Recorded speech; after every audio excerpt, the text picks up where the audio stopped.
Order! Order! You are an incorrigible delinquent at times. Behave yourself, man!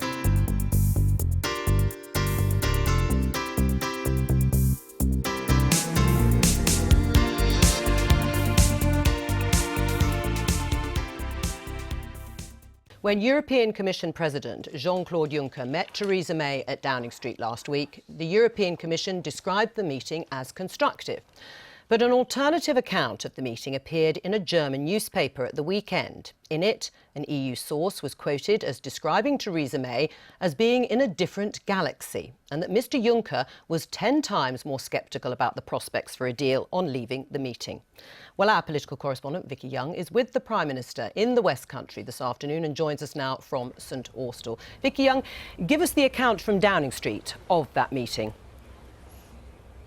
Well, they say they're not going to get involved in any kind of briefing war. They say that they do not recognise what has been said. I think what's interesting is they are going to have to get used to the idea that they're not in control of this process. We've seen since the EU referendum vote last year, really, that Theresa May has been able to, up to a point, dictate what's been going on. Even when she was forced to take legislation through the House of Commons, she was still able to do that. But now, of course, now that this negotiation starts to get underway, there are going to be two sides to this story. Now, they will not be very pleased, of course, that this version has been leaked out by whoever did that. But they say they will continue to approach this in a very constructive manner. They've been very careful with their words as they go into all of this, saying that they want Brexit to be a success. They don't see there's any reason why it won't be. But of course, now that is being challenged by the other side. Right, and tell us a bit about why the Prime Minister is in St Austell. Beautiful backdrop, by the way, behind you there, Vicky.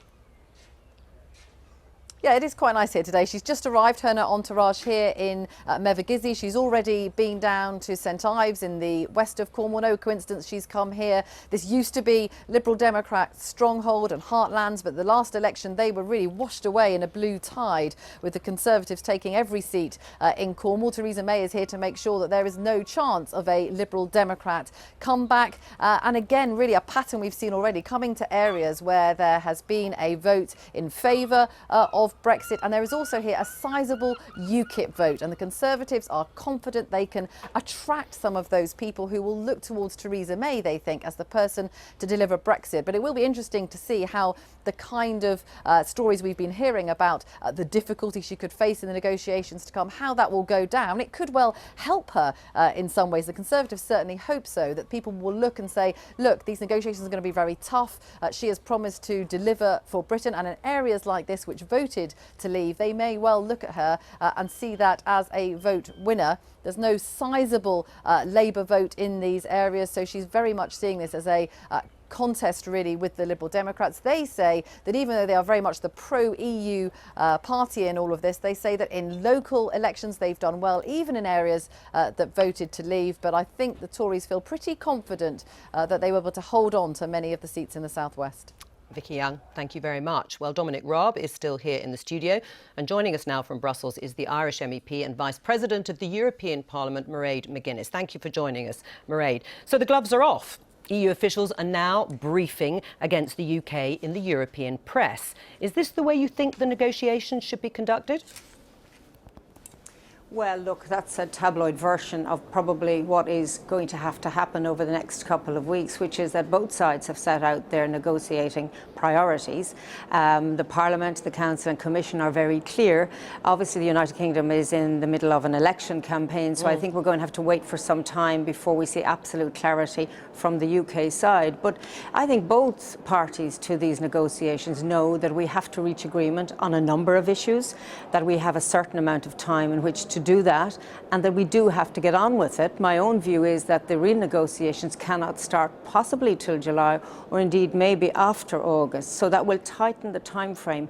But in a sense, preparatory work is what's really important. So the Council meeting at the weekend is crucial because of the clarity it's delivered on citizens' rights, on budgetary issues, and indeed on the island of Ireland question, which from my side is a real priority. Yes, and we'll get on to that. From the Yeah, can I just come in here? Because just the volume is quite low in my earpiece, with apologies for that, but I'm hearing you quite faint. OK, I will I will shout as loud as I can without it being embarrassing in the studio, and we'll turn it up, hopefully, at your end. You said that this was sort of tabloid gossip, but actually there was an article in the Frankfurter Allgemeine, which, as far as I know, is a broadsheet newspaper in Germany. So do you think that this sort of tone, that those sorts of comments that were briefed to the Frankfurter Allgemeine is the way the negotiations should be conducted by the EU? Well, clearly there were a number of people at this famous dinner, and what hasn't been discussed is the food, but obviously the words were discussed. And what has emerged is apparently, and I wasn't at the dinner, I can only reflect on what I've read in the English version of that article you reference, is that there was a sense in which, while they sat down together, both President Juncker and Prime Minister May, that there were perhaps not a meeting of minds on the issues. There may be a view from one side that there's no understanding. But I think beyond that, and obviously this will play out over a number of days, maybe weeks, because there is an election campaign, there is a reality at all levels in the Parliament, Commission and Council, and I think at the UK side as well, that when the negotiations start, we're going to have to leave all of that outside the room and deal with issues that matter to people. So from my side, it's about the question of a border in Northern Ireland. We will not allow that to happen again. It's budget and it's citizens' rights. OK, well, we'll come on to those issues later in the interview. I mean, Dominic Raab, if these reports are right, and they sounded pretty comprehensive, you know, the Prime Minister, according to the briefing, is either being poorly briefed herself on the negotiations or is hopelessly naive. Which is it in your mind? Neither. I think they're not credible, those reports. I think we can expect on all sides to get tittle-tattle that makes it into the media. And I think the key thing, as Mairead McGuinness has done and I will do on our side, is to stay resolute and defend the issues that we think need defending. Theresa May is not going to be pushed around, but equally be constructive, sober and positive going forward. And actually, if I could just say, in contrast to the media tittle-tattle and that made it into that German newspaper, the EU have finalised their guidelines. If you look at that compared to the UK letter to Donald Tusk, we probably agree on around 2/3 of issue, which means we're going to have 2 years on the final third. Lots of gaps still to bridge. But if you are going to have tough moments in a negotiation, who do you trust to lead us through it? And I would say that Theresa May has got that firm hand on the negotiation. And I know that obviously is your line, but if you're looking at, if you're looking at the terms and the tone of the negotiation, even Mairead McGuinness has said there wasn't a meeting of minds, and clearly there wasn't. But it's the start of the negotiation, isn't it? I accept that, but this idea of Theresa May continually saying we want to make Brexit a success and saying and asking Jean-Claude Juncker to say the same, I mean, that is naive. He doesn't want to make it a success. We know that. He needs to make it look less attractive to leave the EU than it is to remain part of the EU. So isn't that a naive thing to say and expect from the EU partners? Well, I think economic masochism would be politically counterproductive for the EU. I want to see a deal. But that's not what they want either, obviously. Hold on, Joe. And Jean-Claude Juncker isn't the only voice in this. And I was reading the speeches in February that Mairead McGuinness made about the need for win-win. For example, the Irish will not want trade barriers to go up because that'd be very damaging for agriculture to the UK market. I think there is huge scope here for win-win. Let's not focus on lose-lose. Right. Well, Mairead McGuinness, do you agree with that? I mean, if the negotiations continue down the lines of Theresa May being on another galaxy, and as you say, there certainly wasn't a meeting of minds when they met then, but actually it will end up with economic masochism on the side of the EU if they make it difficult for the UK. Well, look, let's be very frank. Theresa May is in an election campaign. The European Union of 27 are on a campaign where they're united to deal with Brexit. What's very clear in this Parliament is people have gotten over the shock and upset and disappointment and anger in some cases, and are very pragmatic now about setting out what the issues are.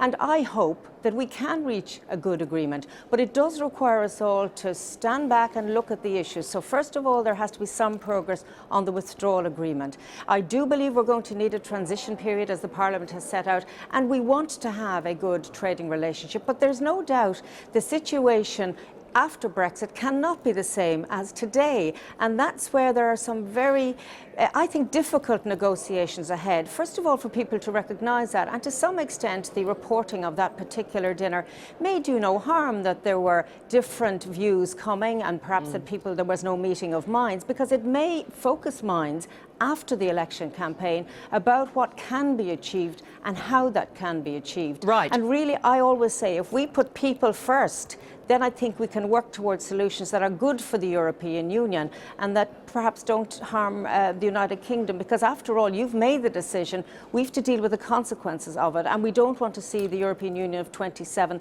disunited. And from an Irish point of view, we know very well that our issues will only be defended and won by the EU 27 sticking together. Right, so you know, when you look at Ireland's position, whose side would you say you're on then, Mairead McGuinness? I mean, is it your biggest trading partner with which you share a land border, or is it Jean-Claude Juncker in Brussels on the 27?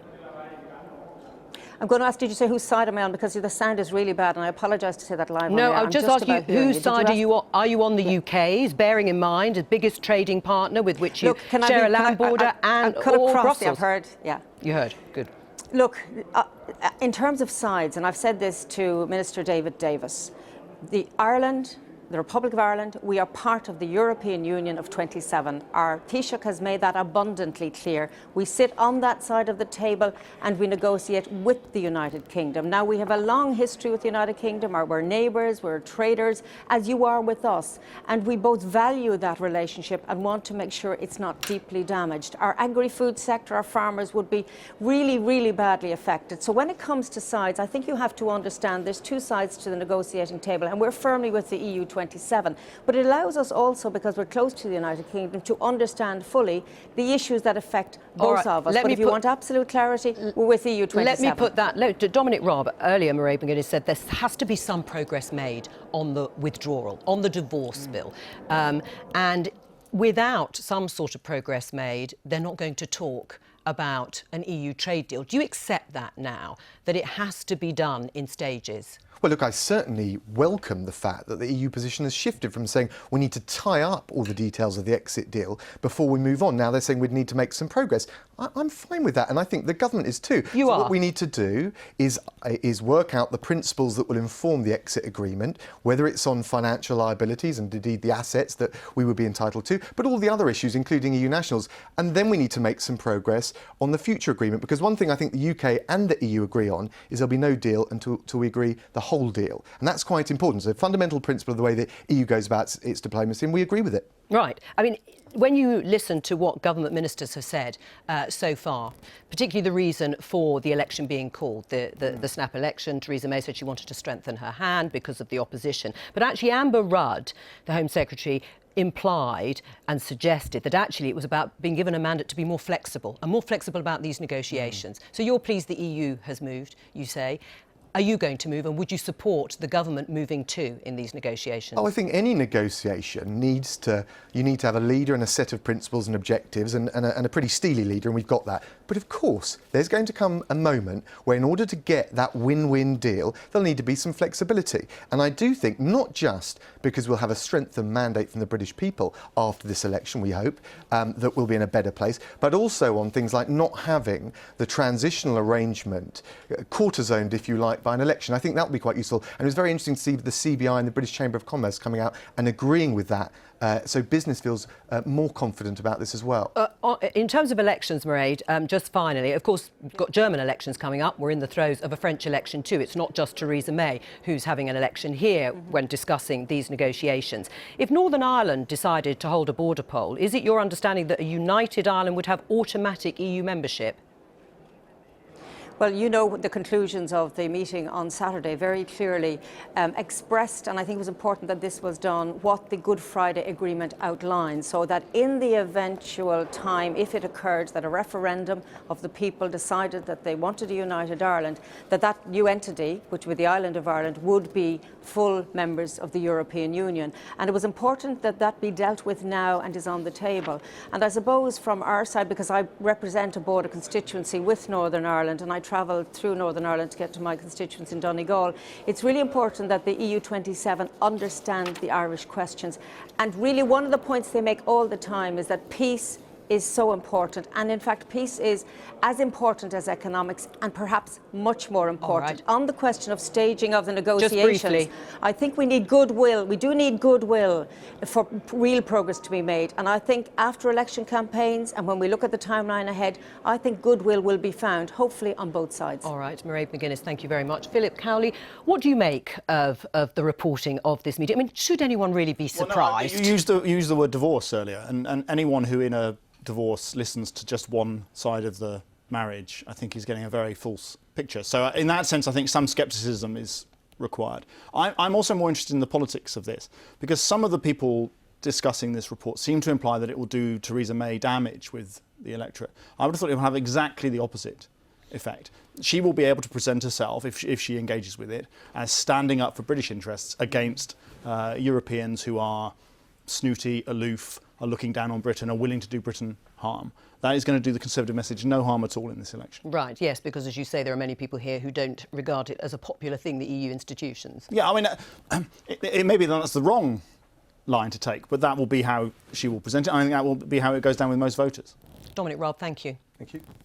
Following the leaked account of a tense meeting between the Prime Minister and the head of the European Commission last week, Theresa May has told the BBC she will be a bloody difficult woman in Brexit negotiations, and she's already made clear Jean-Claude Juncker will discover that. She told our political editor Laura Koonsberg that the negotiations with the EU will be tough, and what matters in the coming election is making the right choice of leader to represent the UK's interests. Who wouldn't like a day by the Cornish coast? Who could be coming to town? We believe it's that nice Theresa May. Is that correct or not correct? Strong and stable Theresa. I'm not very keen. In fact, I'm very unkeen. I hope she comes sooner rather than later. Yeah, I've got a bus to catch. The number 10 suits, police by the fishing boats, gave the game away. Thank you. Nice to see you. Morning. Morning. A serene scene compared to brutal briefings from Brussels. Thank you. Nice to see you. During the Conservative Party leadership campaign, I was described by one of my colleagues as a bloody difficult woman. And I said at the time, the next person to find that out will be Jean-Claude Juncker. And did he over the weekend? Well, these are going to be tough negotiations as we go ahead. I'm asking the British people to give me a mandate. Did Jean-Claude Juncker say to you Brexit cannot be a success? I don't recall the account that has been given of the meeting that took place. I think a lot of this is Brussels gossip. Well, it was a dinner in London and you were there. It's not Brussels gossip. Either he said it to you or he did not.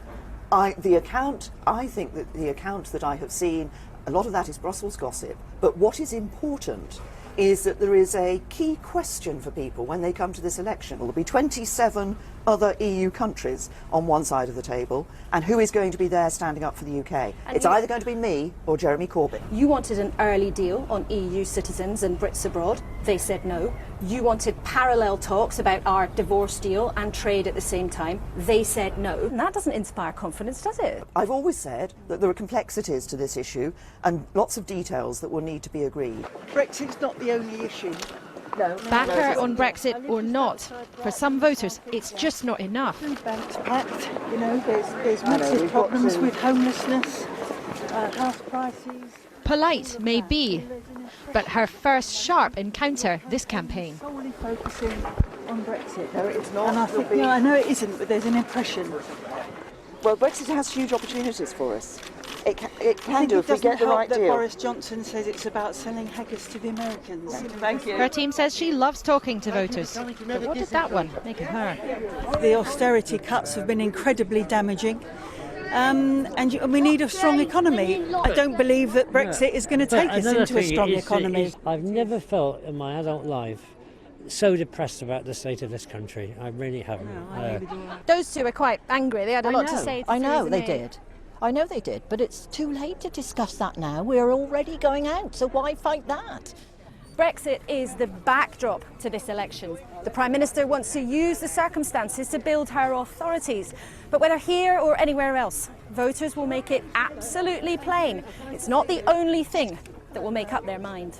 As that voter said to you in that Cornish village, this shouldn't all be about Brexit. She was desperately worried that it is. We've already started to set out our plan for a stronger Britain. This election, I believe, genuinely believe, is the most important election the country has faced in my lifetime. We have a historic opportunity. It's an important moment of change for this country. Doesn't that sound rather strange from somebody who was Home Secretary for 6 years in the previous government? I was very proud to have served in David Cameron's cabinet for 6 years as Home Secretary, but I'm a different person, I'm my own person, and we're in a different set of circumstances, and I want to look ahead to the long-term challenges that this country faces. Almost exactly a year ago, Prime Minister, I asked you if you thought you would want to be leader of the country, and you laughed it off saying there wasn't a vacancy. Now, we all know what's happened since then. Many of your MPs and ministers believe this could be a transformational election in terms of the Tories taking back swathes of the country. You can't laugh that off. You read the polls too. You must believe that's in your sights. I'm very clear. I have always, throughout my political career, never predicted election results, and I've always said, you know, polls come out that are good and polls come out that are bad. The only poll that counts is the one that takes place on the 8th of June. If you're elected, will you serve the full term till 2022? I have no intention of doing anything other than serving the full term until 2022 because this is, as I say, an important time for our country.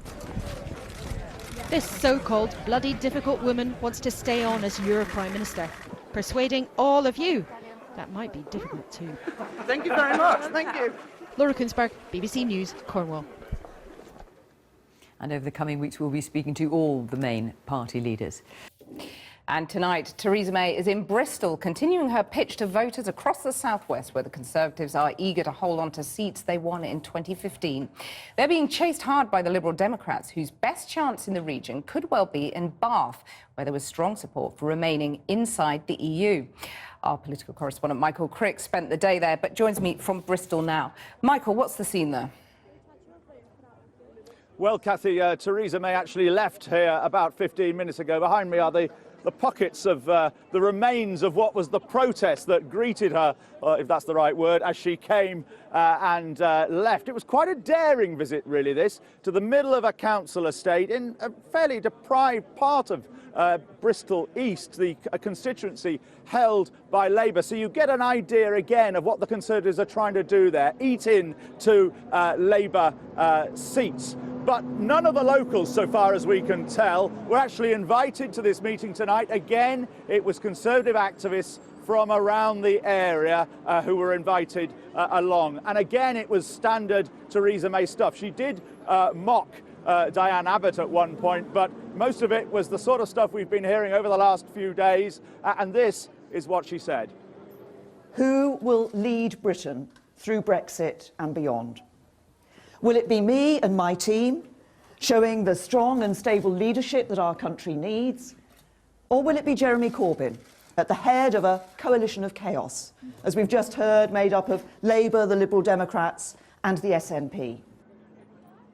Now, earlier in the day, Theresa May was doing a trip really through the West Country, including visiting a couple of the seats that the Tories took from the Liberal Democrats in 2015. They took 14 seats across the region from the Lib Dems, and the Lib Dems are now hoping to win some of those seats back, but it'll be a tough fight for them to do so. Perhaps their best chance will be in Bath, where I was earlier today. The city of Bath last year bucked the national trend and voted strongly for Remain. So, promising territory, you might think, for the Lib Dems, who held this seat for 23 years until the last election. Is this the 72 doors? But the local Lib Dems seem to have got off to a slow start this time. Have you ever supported the Lib Dems in the past or not? No. Never ever? No. Fair enough. The party here only picked Vera Hobhouse as a candidate yesterday.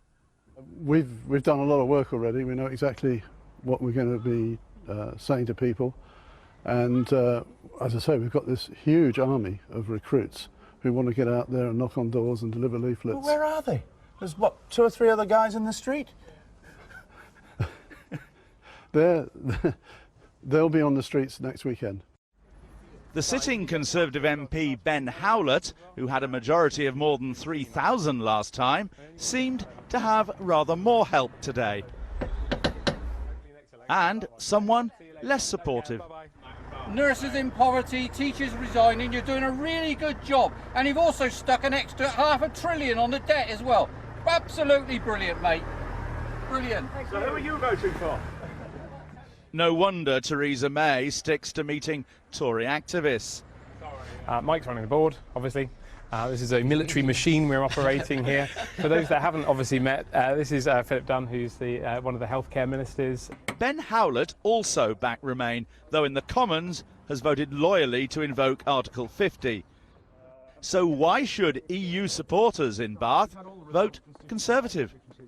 But the people round here, they don't want Brexit. They voted pretty strongly for Remain. They clearly, if they have to have a Brexit, it would be a soft Brexit, not the kind of Brexit. Do not want the kind of chaos that would come from a coalition led by Jeremy Corbyn. But hang on a moment, if the people round here were to vote Lib Dem, the Remain voice would still be heard from the people of Bath. So, are we going to get that from your candidate? If we have more Lib Dems supporting Jeremy Corbyn in a coalition, you would get to Doesn't have to be in a coalition. Chaotic negotiation. We don't know what the Labour's position is on the EU. We don't really know what the Lib Dem position is on the EU. The Conservative candidate is also a Remainer. A Remain was an MP. Wouldn't it be much better to have him as the MP, continue as the MP for Bath, when he can influence government ministers, whereas a Lib Dem can't? Well, he's made a pretty poor job of influencing government ministers so far. He talks a good story on Remain, but when he gets up to Westminster, he's completely different, and he's voted with the government on every occasion on Article 50 and all the amendments that came through from the House of Lords. So he hasn't lived up to his billing, I'm afraid. Analysis by the local university here in Bath suggests that this seat is one of the few in the West Country that the Liberal Democrats have a serious chance of winning back. The problem they have in other seats, particularly down in Devon and Cornwall, is that there was a strong Brexit vote in the area.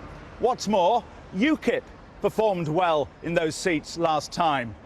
And if that UKIP vote crumbles, the people to benefit are much more likely to be Conservatives rather than Liberal Democrats. Labour's man in Bath is Joe Raymond, his party's only councillor in the city.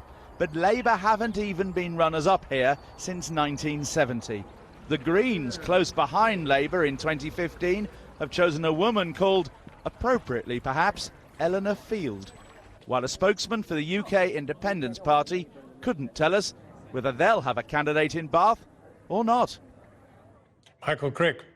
Well, now, just before we came on air, I spoke to the former Conservative Minister, Michael Gove, and Tony Blair's former Director of Communications, Alistair Campbell. And I began by asking Michael Gove whether Theresa May showed good judgment in getting rid of him from her cabinet. I think it showed very good judgment, actually. I think that after the European referendum, Theresa needed to have a clear out, and she needed to appoint her own people. And I think the fact that in those 11 months we've seen the Conservative Party governing the country in a way which not only reinforces that strength and stability at the heart of power, but also shows calmness and competence, I think that means that Theresa's got the right team around her. Alistair Campbell, we've seen Mrs May out on the stump, not getting too close to any questions, but on the other hand, Diane Abbott has dived in, whether we know whether she was prepared or not, and made a mess of it. Which is the better kind of leadership, that of Mrs May or that of Diane Abbott exhibited today? Well, I think that, Theresa May is the Prime Minister and she's the leader of the Conservative Party, and she's becoming the most high-profile figure in this campaign. But I think the problem that she has is that beyond these rather glib sound bites, strong and stable leadership, strengthen my hand, which is untrue, by the way, we can come on to that possibly, is that there's no substance. When here we are 20 years from Tony Blair's first election win, yes, he was very good at sound bites, we were very good at slogans, but when people like you, John, then pressed and said, well, what does that mean in policy terms, we knew what the answers were.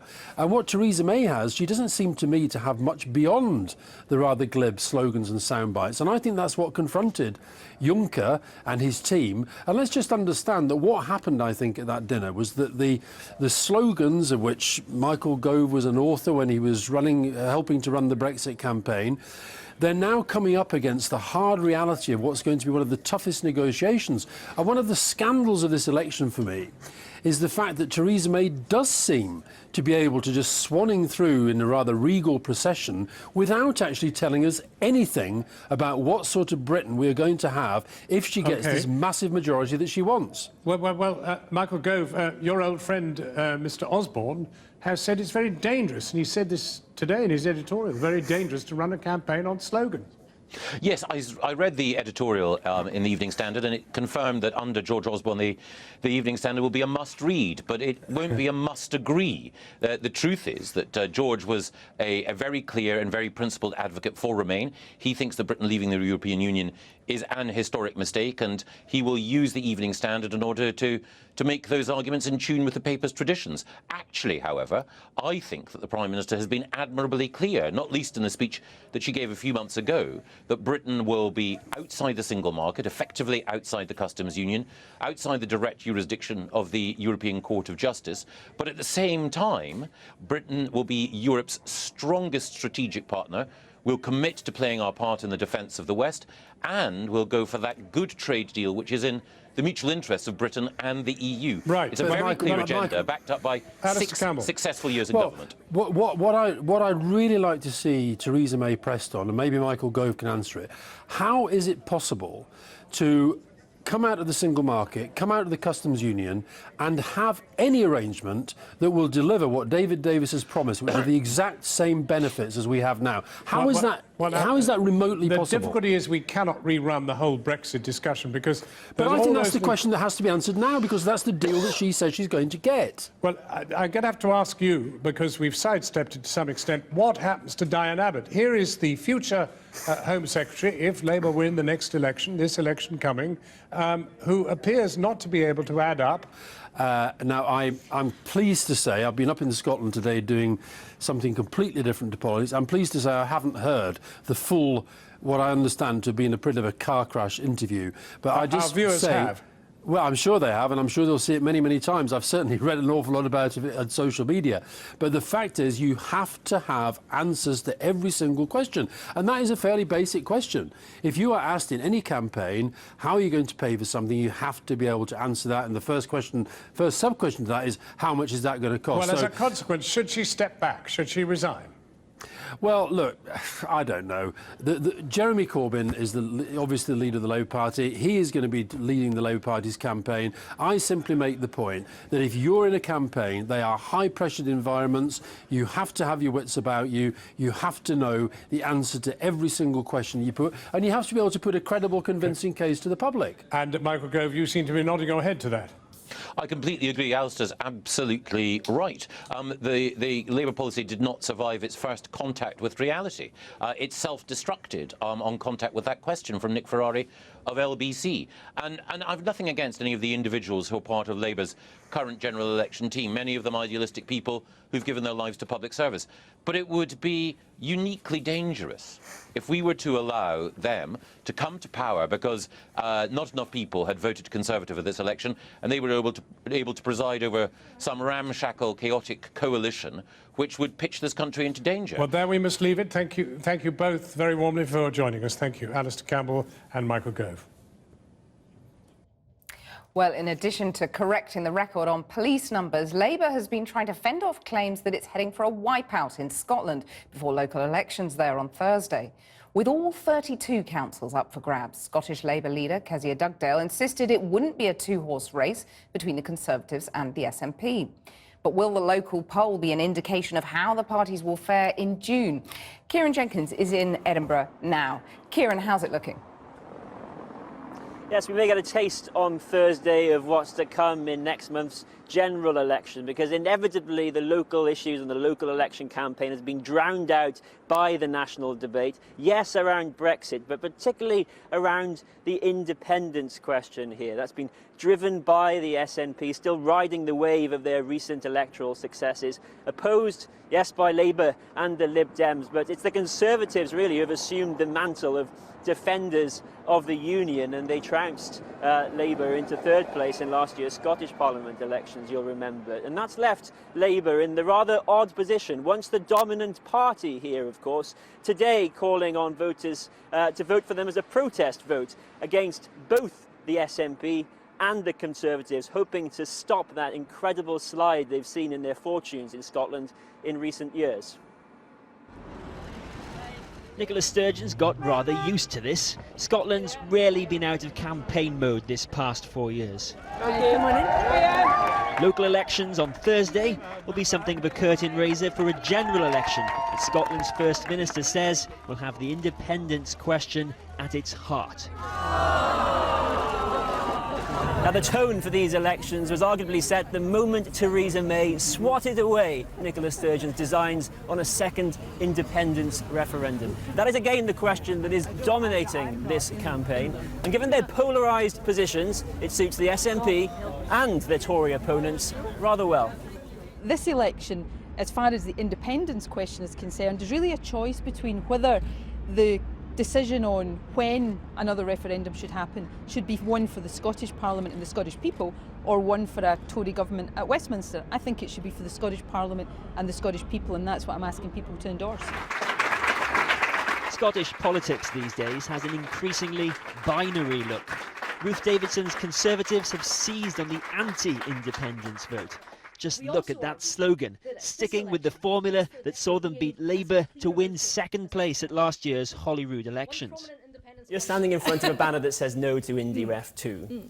On what terms are you saying no? Because you said before that Scotland, if it wants to have another referendum, the UK government should not deny it. Well, I agree with the Prime Minister, and it's my position too, that you can't drag Scotland back to an independence referendum to decide its constitutional future when the people of Scotland don't know what that looks like. They don't know what Brexit looks like or how it's going to play out, and they don't know what independence looks like because the SNP hasn't laid that out. Nor should you drag the people of Scotland back to a divisive independence referendum when people themselves don't want it, and there's not majority support for another independence referendum. The distinctly Scottish dimension to these upcoming elections was the sort of thing Theresa May might have hoped to find out about on her visit to Aberdeenshire last weekend. But for the Prime Minister, who won't do TV debates, finding an audience on the doorstep didn't exactly go to plan. No? OK, go on, trouble you then. To be fair, it's harder than it looks. But in Leith, eventually, I haven't even got a leaflet to give them, we did find some takers. Here's what Mrs. Darvish would have said to Theresa May. I think they try to slag each other off, you know. Too much slagging each other off. Yes. And here's Mrs. Thorburn. Well, I would just ask her what her plans were, because, I mean... For Brexit? Aye. Do you think it's been spelled out clearly enough? Well, not. That Brexit also hangs over these elections doesn't exactly help Labour, once the dominant party here. The previous local elections in 2012 were in the days of still solid Labour performances, narrowly losing the overall vote to the SNP and holding power in more councils than any other party. Then came the general election of 2015. Labour's slump to an historic low amid an SNP landslide that saw them win every seat in Glasgow, a city synonymous with the Labour movement, whose council could this week be lost to the SNP after almost 4 decades in control. Have you finally come to terms in this election with your dwindling relevance here in Scotland? I don't accept that, because the platform that we're putting forward in Scotland represents what the vast majority of people want. Rejection of independence and a second independence referendum and close ties with Europe. That's what you get with a vote for Labour, the ability to reject both forms of nationalism. The Lib Dems are making the case for both strands of union, United Kingdom and European. The Liberal Democrats believe that Scotland should be in the heart of the United Kingdom and the United Kingdom should be the heart of Europe. That's what's critical in this election. That's what this election is all about, and that's why the Liberal Democrats are going to gain more seats. Thursday's vote will tell us if the pattern of recent Scottish elections is to be repeated. For the losers, it may not bode well for June the 8th. Kieran Jenkins, Channel 4 News, Leith. OK, well, back to the issue that is dominating the campaign, which is Brexit. Jean-Claude Juncker has tried to do to Theresa May what Nick Ferrari did to Diane Abbott. He appeared, at least, to try to show that she has no grasp of the complex details of her big project. Certainly, weekend leaks about an awkward discussion at Number 10 last Wednesday have shown how hostile the mood might become. Nick Watt is back with me. Politically, all these headlines about them getting together and saying, you know, Britain's deluded, how do you think it plays? Well, cabinet ministers believe that this is going to play very nicely for them in the general election. I spoke to one minister who said this shows the Germans want to be nasty with us. That's fine. We'll say to the British people, do you want us or Jeremy Corbyn dealing with this? Now, the reason why they mention the Germans is that they believe that Martin Selmayr, the pugnacious German chief of staff to the European Commission President Jean-Claude Juncker, was behind this briefing in the German press. And today, Theresa May put Jean-Claude Juncker on the spot, and she told the BBC, do not forget that I can be a bloody difficult woman. The irony of that is that that was the language coined last year by Kenneth Clarke, who, of course, big pro-European Tory and the only Tory MP to vote against the triggering of Article 50. OK, so there's a sort of political dimension to this. Are we really learning anything about the Brexit process and how hard this is going to be, do you think? Well, in terms of how this plays out in the medium to longer term, there are nerves on the Tory side. I spoke to one senior Tory who said that this showed that these negotiations are going to be very, very, very tough. Now, amongst ministers, opinions are divided. I spoke to one minister who said he feared that this account of the dinner showed that there are grand delusions within his own government. And he cited the apparent remarks by David Davis, the Brexit secretary at this dinner, saying that if there's no deal, if Britain crashes out of the EU, we won't owe them a single penny. This minister said that would inflict enormous reputational damage on the UK. Other ministers say these are predictable skirmishings from a well-known European federalist, Jean-Claude Juncker. Right. Nick, thank you very much. Well, someone with some experience in this department is Yanis Varoufakis, former Greek finance minister. He resigned back in 2015 at the height of the crisis. He didn't want to take the terms that were being dictated to Greece, and he's now written a book about the whole experience. It's called Adults in the Room. Very good evening to you. Let's start on Brexit. Are you surprised when you read all these briefings going on about a dinner last week? No, absolutely not. This is the way in which Brussels impedes negotiations. What they are going to be doing for the next 2 years is pushing London towards a stance, a defensive stance, through leaks, through distortions, and through a strategy of making Theresa May fight for her right to negotiate. She will be negotiating of her right and opportunity to negotiate. There will be no real negotiations. Right. You famously sort of recorded some of your Eurogroup meetings because the briefings were kind of, you wanted to make sure that the briefings were accurate to what you had heard in the meeting. What's so strange about that? I had to report to Parliament. Yeah. I had to report to my Prime Minister, to my cabinet. I wasn't accusing you. I was saying, but no, were the briefings often distortions? This is even they were an distortions. issue. They were distortions. No, there were no briefings. There were no minutes. There were no the private briefings that go off to the press afterwards. But the main issue, as far as I was concerned, I was engaged in 10-hour-long negotiations. Then I would have to go to my Parliament and report what happened. And you know what? After 10 long, strenuous hours, the human mind slips and suddenly becomes a big haze. So not having minutes for this is the opposite of a democratic, transparent process. Do you think Brexit is going to work out for the UK? Because you were against it at the time of the referendum. Oh, I was against it, even though nobody can accuse me of being a lackey of Brussels. Yeah. My great concern for both the European Union and Britain is that our leaders, London and Brussels, are locked in a ranking of preferences which produces a bad outcome for everyone.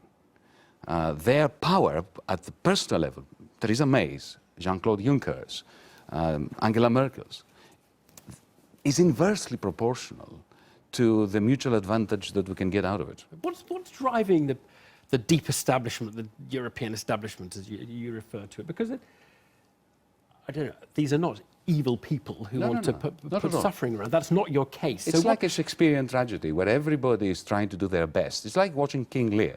And you wonder, how can these smart people be so deluded, the characters in the tragedy? Playing their role and what they think they need to do in this situation. You've got to understand that Juncker and Merkel and the powers that be in Brussels, their greatest nightmare is a mutually advantageous agreement with Britain. Because this, in their mind, would encourage others to be uppity, to demand stuff, and possibly to get out of the EU. On the other hand, Theresa May is locked in this inanity of putting the end of freedom of movement above everything else, above the interests of British industry, of British agriculture, British universities. So this is a political coordination failure of an immense degree. Right.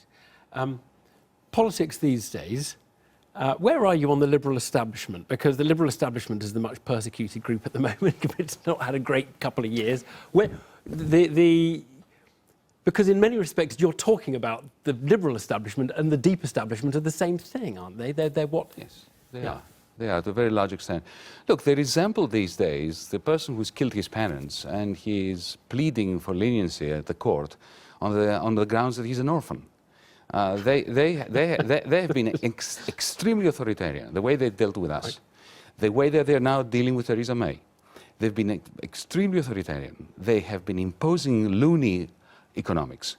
The idea that you take the largest loan in human history and give it to the most bankrupt state in Europe is loony economics. Yeah. So they've been doing all this, and then now that they are in retreat, they are complaining about the alternative facts, the distortions, the leaks, and the loony economics of the nationalist Who would you vote for in the British general election now?